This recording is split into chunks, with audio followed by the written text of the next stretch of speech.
السلام عليكم ورحمة الله تعالى وبركاته. خوتي الجزائريين والجزائريات، أنا نسلم عليكم ياسر بزاف بزاف.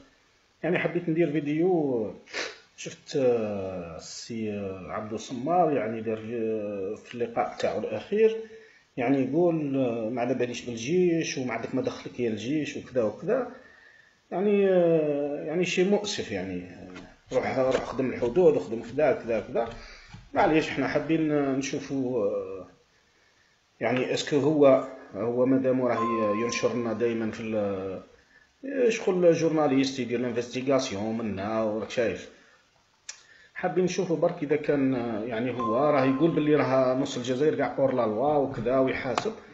نحاولوا يعني نشوفوا اذا كان اسكو هو عنده غلطات ولا ما عندوش غلطات، واسكو يتحاسب ولا ما يتحاسبش. يعني لانه كاين حوايج يعني طريغراف دارهم يعني من قبل. نشوفوا يا خويا ويجاوبنا.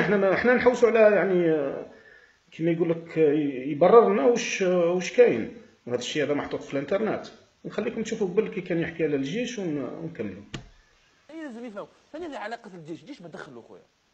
انا اللي كصحفي انا عندي ما نزيدش نعلق حتى على هذه مجله الجيش، ما نعلقش عليها كاع. انا دستوريا الجيش ما كان ما دخلوا اخويا. روح من الحدود والتالي بالسلاح وانت خاش روحك.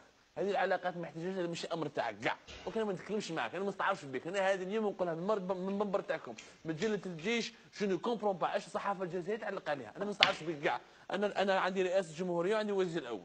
الجيش الجزائري ما دخلوا ما دخلوا. كيفاش انت تعلق احتجاجات ما احتاج؟ انت واش دخلك؟ اصلا انت واش دخلك؟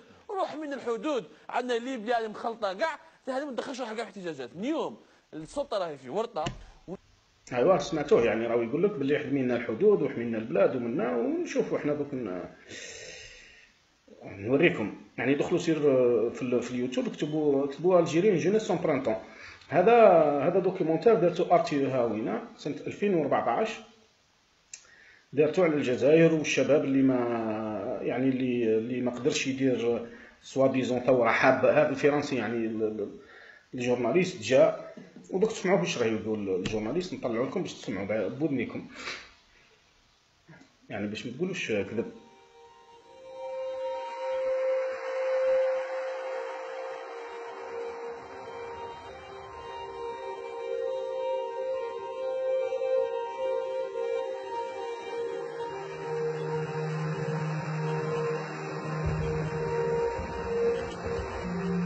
Voyage en Algérie. Arrivé en une terre inconnue. Nous venons faire un film, un portrait de la jeunesse algérienne. Et à travers elle, dresser le bilan des 3 mandats du président Abdelaziz Bouteflika, 15 années à la tête de cette république algérienne qui se proclame populaire et démocratique. Malgré l'autorisation officielle, la douane bloque notre matériel de tournage. Une décision arbitraire venue d'en haut, nous dit-on. De la DRS, je suppose, ce puissant service du renseignement et de la sécurité intérieure algérienne.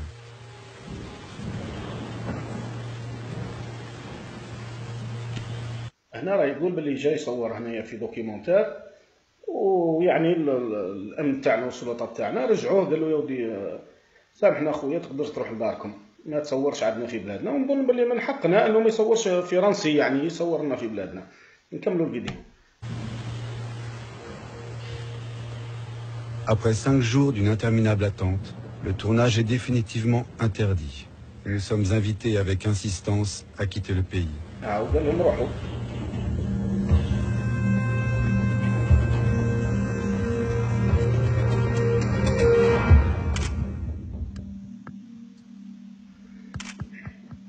L'informel est visiblement plus fort que l'officiel en Algérie.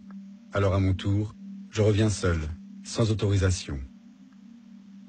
رجع بلا اوتوريزاسيون للجزائر، يعني جا توريست. اسمعوا واش راح يقول. Comme un simple touriste qui débarque au port de Béjaïa, avec une caméra discrète et un appareil photo. Peu importe les difficultés, les milliers de kilomètres, les barrages de gendarmerie et la surveillance de la sécurité intérieure. Le tournage sera clandestin et le film tout entier tendu vers ces paroles d'Algérie. سمعتوا واش راه قال يا اخي؟ قال فمو باللي لو تورناج كلونديستان خارج القانون. يعني يجي فرنسي يصور عندنا كلونديستينمون يا اخي خارج القانون وكيما حب شيكور. Ce que les Algériens ont à dire, à faire entendre.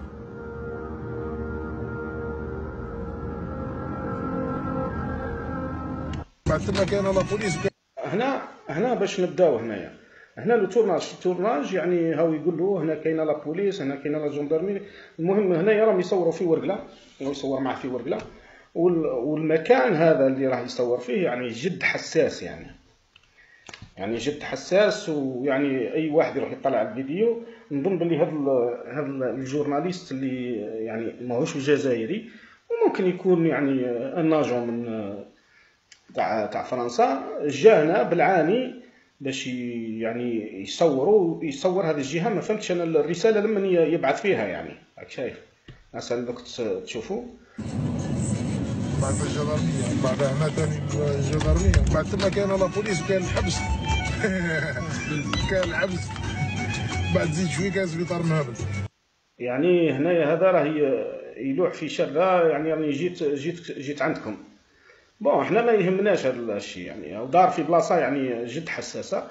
نشوفوا هنايا يخرج لنا السي عبدو سمار، يعني بمعنى انه السي عبدو سمار هذا مشارك معاه، يعني قلنا بالك من الناس اللي دخلوا هنا في الجزائر، هو يصور معاه كلونديستينمون، يعني هو موافق انه هذا الانسان يجينا للجزائر ويصور لنا في بلادنا كلونديستينمون، وان بليس دو سا يزيد يهدر يعني وقال لك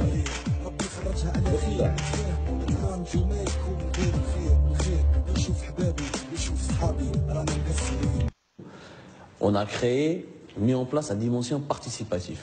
C'est qu'on croit à la capacité du citoyen, à travers ces simples outils intellectuels, de pouvoir lui-même remonter l'information en échappant à tous les appareils de censure. Lors des dernières élections législatives, une fois par temps historique, un Facebooker qui est fan de la page envoyée spécial agent a filmé une opération de bourrage d'urnes dans un bureau lointain, dans une wilaya lointaine de l'Est. Et cette vidéo YouTube, lorsque nous l'avons partagée, elle a fait tellement scandale, elle est parvenue jusqu'à la conférence de presse du ministre de l'Intérieur algérien, Dahoul Trabli à l'époque, un ministre qui est âgé de 70 ans, donc il fallait déjà lui expliquer ce que c'est Facebook, ce que c'est YouTube, mais il a compris qu'il y a quelqu'un, un citoyen, a pu faire éclater un scandale, il était obligé de commander une autre enquête, de refaire le vote et d'annuler la combine. Donc on a un cas concret, une action citoyenne au niveau de l'information. La dimension participative, les blogueurs, les citoyens et les journalistes arrivent réellement à faire bouger les lignes. Et je pense que c'est une nouvelle donne avec laquelle le régime algérien est en train de composer, parce qu'il a bien compris qu'il est obligé de composer avec nous. Dans le seul principe, dans la seule mission est de diaboliser les militants des droits de l'homme sur le terrain, les acteurs de changement, les militants anti-corruption, etc. La majorité, un grand nombre, tout, pratiquement tout. انا ليسونسيال يزيد على الجيش الشباب تاع الجيش الالكتروني، يعني اللي كانوا ضد التخلاط وضد يعني الخروج، يعني باش ما يصرالناش كما صرا في ليبيا والاخر، باسكو كيما هو والله جماعته والله الاخر يقول لك لازم نديروا ثوره، مي لو كان بعيد الشر كاش ما يصرى يعني معناه ما يقدرش حاجه رايح يناديلها مش قادر يتحكم فيها الغدوه، يعني مش قادر يعرف كيفاش يمشيها. Les AG sont clandestins, ils ne nécessitent aucun agrément. Par exemple, aujourd'hui, un mouvement sur Facebook finance avec l'argent qui s'appelle l'armée électronique algérienne. اروح نقول لك شوف، قال لك هنايا قال لك l'armée électronique algérienne باللي فينونسي بار لارجون من عند الدوله.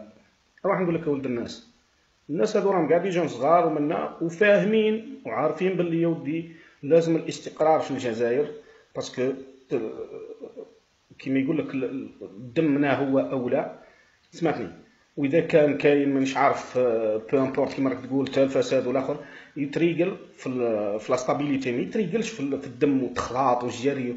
من بعد الغدوه قال حنا نطيحوا النظام، بعد الغدوه كل واحد يقول لك فولي طياب انا اللي نحكم وانا اللي ندير، فهمت؟ المهم ما نطولش عليكم خاوتي، 10 دقائق ياسر.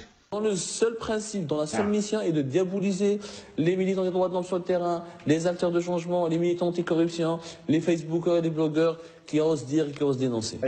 Donc, nous sommes en pleine guerre de réseau, parce que l'État, le régime algérien a compris cet intérêt-là, parce qu'il craint surtout. والله ما دار يا ودي.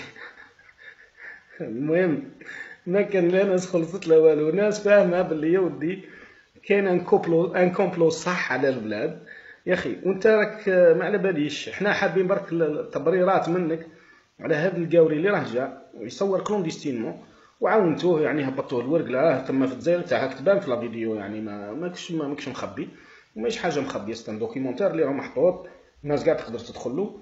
المهم نستناو فيك ان شاء الله تردنا على هذا الموضوع باش نهضروا على الجيش، فهمتني، نشوفوا اسكو التعامل مع يعني مع صحفي اجنبي وتسهيل العمل ليه كلونديستينمون، يعني باش يخدم كلونديستينمون، اسكو هذا الشيء قانوني او خارج القانون. بما انك راك تنادي القانون يا خويا نشوف القانون ونشوفوا كيما نقولوا احنا اسكو تعتبر خيانه انك تجيب القاوري ويصور في بلادنا ولا تعتبر نورمال عادي. المهم السلام عليكم.